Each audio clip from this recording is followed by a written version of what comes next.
1, 2, 3.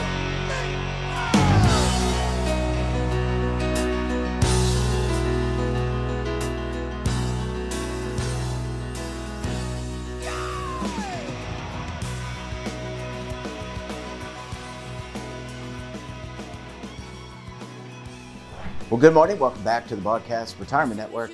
I'm Jeff Snyder. This is BRNAM for Friday, June 2nd, 2023. And our top story today, Americans are hopeful wearables become a tool for better health. Joining me now to discuss this and a lot more, Morgan Reed is with the Connected Health Initiative. Morgan, it's great to see you. Thanks so much for joining us on the program this morning. Great to be here, Jeff. And look, Morgan, this couldn't be a more timely topic because when I walk out on the streets here in Charlotte, more and more Americans, I see things on their wrist, things around their arms. People are using wearable devices, and it cuts across ages. How do you see it? Well, the reality is that we're all interested in ourselves. We want to know more about who we are and how we're living our lives. And wearables give you a chance to, what we sometimes refer to as the quantified self, give you some insights about what you're doing, how you're living, and in some cases, help us all overcome that tendency we have to tell ourselves one thing when we behave slightly differently. So wearables are a good honesty check for us in our own minds, but they're also something that is rewarding, because in using them, you can see improvements. You can see what you're doing. And if you're one of the millions of Americans with a chronic condition, it helps you stay on top of a health condition that could really impede your ability to live the life that you want to live. Yeah, really important. And I'm going to hold up my phone. I'm not endorsing the iPhone. I just happen to use an iPhone. These things are so intuitive now, and they're so connected that they have health apps, and they're so connected now that you can track. You mentioned some of these chronic conditions. You can track how you're doing. For example, if you have diabetes, you can do like a diabetes test. I've even seen that you can do like an EKG on one of these things. That's right. Actually, the latest edition of the Apple Watch, and you have some other products from other companies, all have FDA cleared capabilities that allow you to monitor what's going on with your heart. AFib was the first thing that was really highlighted, but now you have the ability to have an EKG monitor, a tape that gives you some insights. And what we're really seeing is, in the survey that we did recently, we saw that 82% of people using wearables are looking for ways to provide that information to their physician or their care team to help them meet their health goals. Yeah, I was going to ask you about integration, and you know, I go to a healthcare provider here in North Carolina. How is the ecosystem? And when I think of the ecosystem, I think of hospitals, clinicians, technology providers. How has the ecosystem evolved to allow for the adaptation and the usage of these apps? Because you say some of this data is available for doctors to consume. Well, that's right.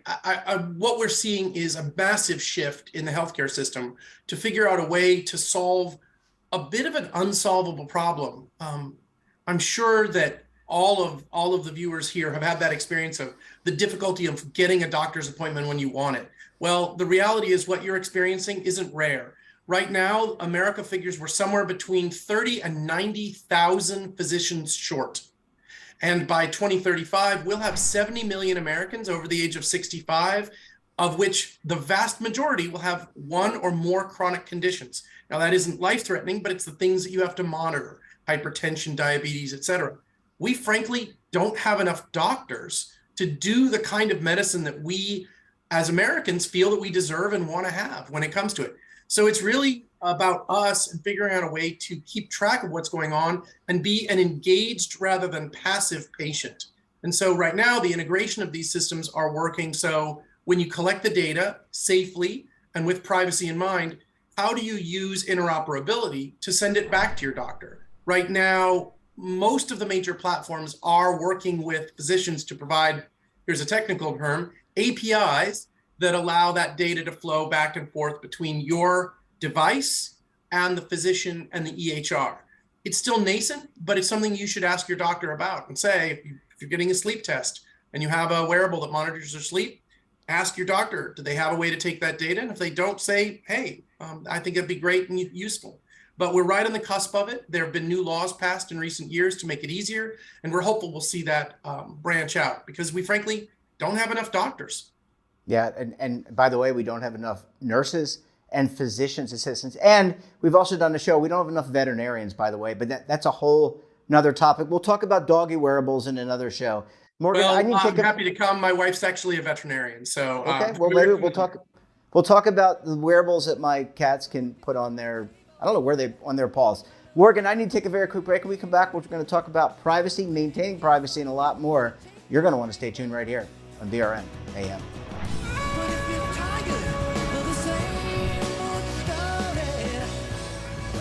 Imagine a new television network that will make you richer, healthier, and in control of your financial future.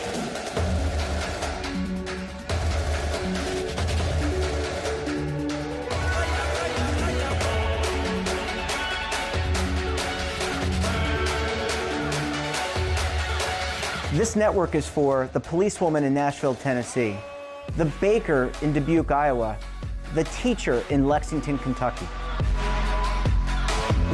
We want to make the idea of savings and retirement culturally relevant. But what do you see as a defining issue of the midterms, especially for the smaller businesses? I mean, they are the lifeblood of the American economy.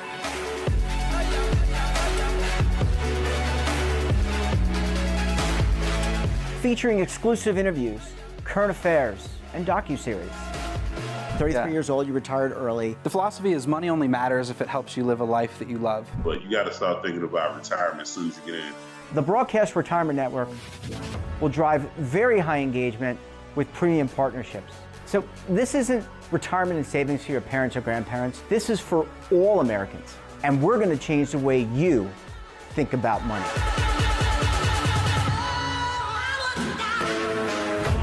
Welcome to the next frontier of retirement and savings.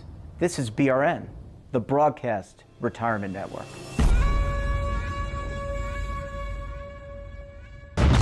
Tax audits, tax liens, wage garnishments. Every day we hear stories like this about good folks who are simply struggling to pay their bills.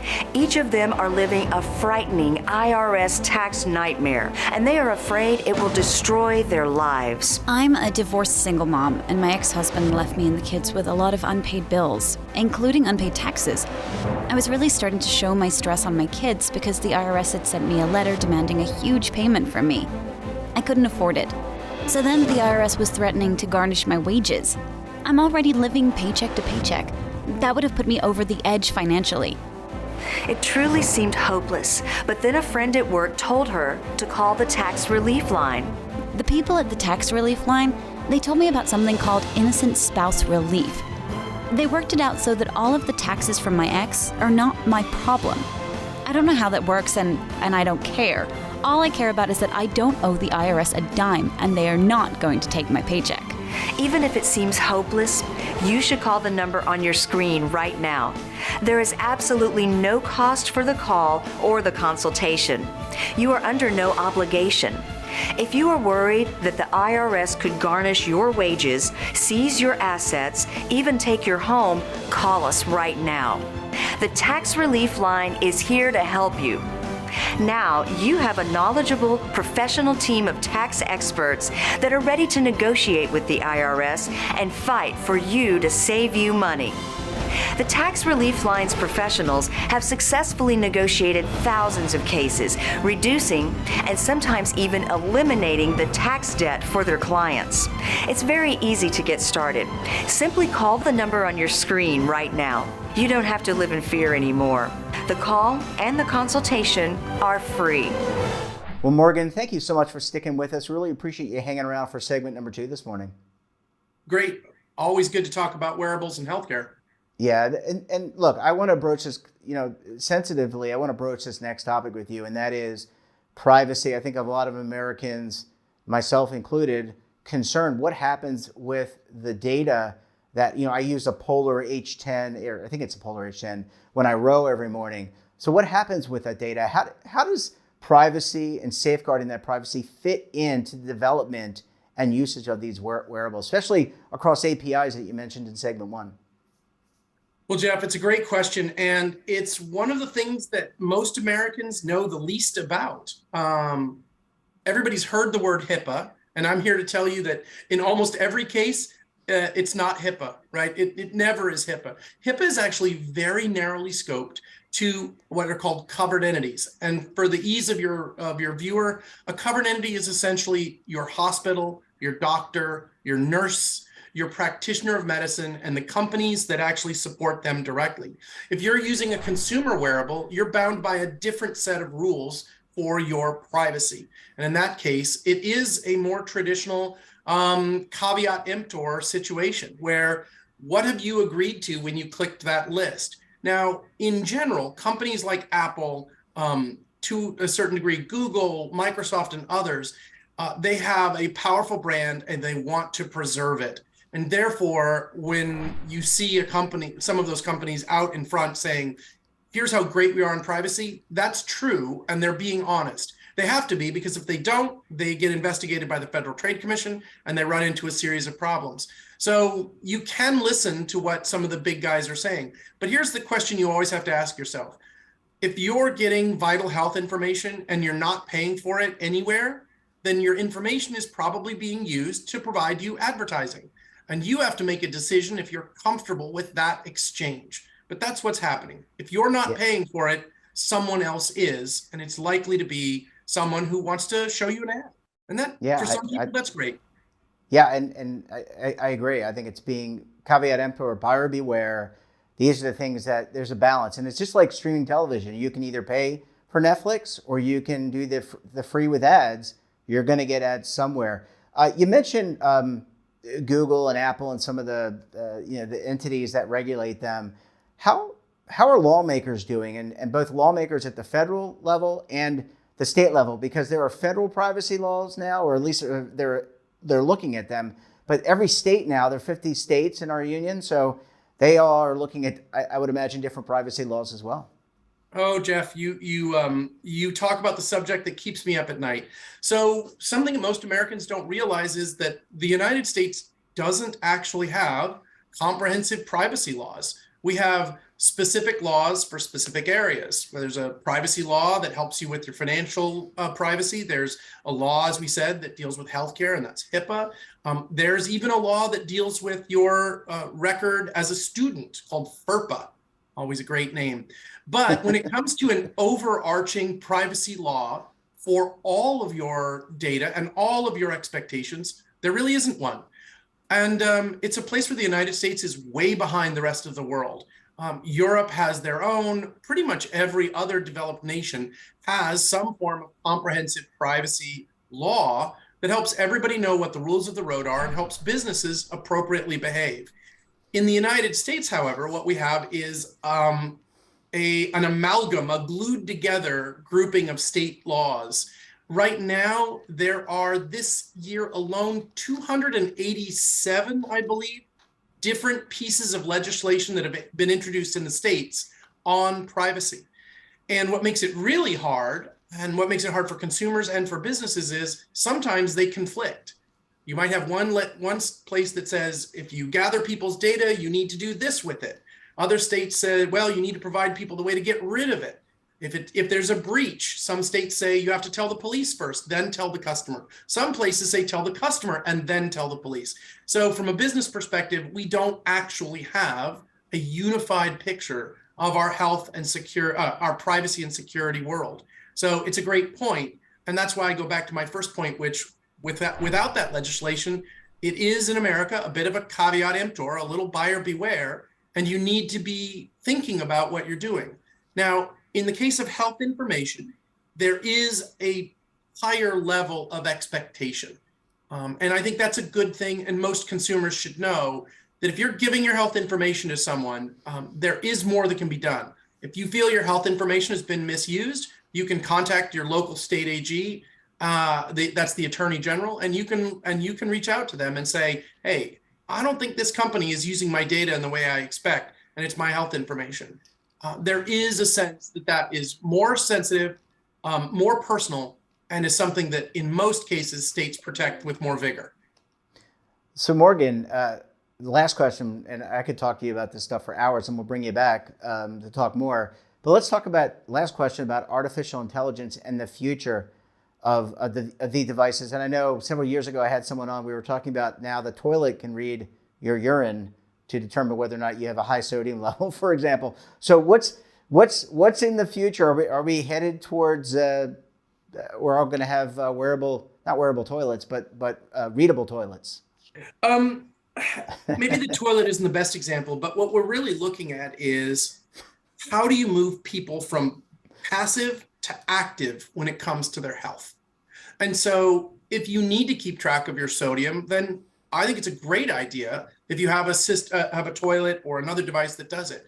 One of our member companies has a mat that you can stand on that detects foot ulcers. If you've had a diabetic foot ulcer, it can detect that potential foot ulcer 6 weeks before it shows up. And it automatically can contact your doctor and say, hey, Mr. Reed's showing a sign of a problem. Why don't you contact him? They can set up a doctor's appointment or a virtual call and deal with it 6 weeks before it would have become a problem. Those kinds of interventions that turn you from a passive participant in your life to an active control over your health, I think are where wearables really hit their mark.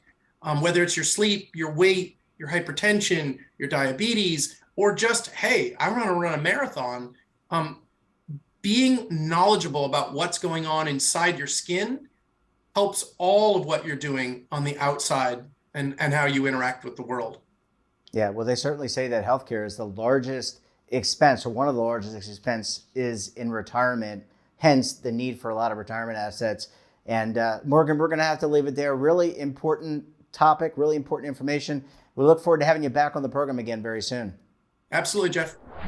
And that wraps up this episode of BRN AM. Have a topic of interest, someone you think we should talk to, drop us a line. And don't forget, for all the latest curated news and lifestyle, wellness, finance, tech, so much more, all in one place, check out today's edition of our daily newsletter, The Morning Pulse. Want to search our archives, check out our latest content, visit our website, and of course, all of our streaming partners. We're back again tomorrow for another edition of BRN Weekly.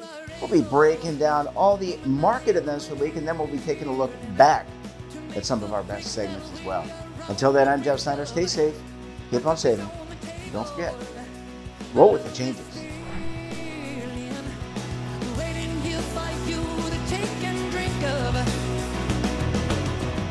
But if you're tired of the same old...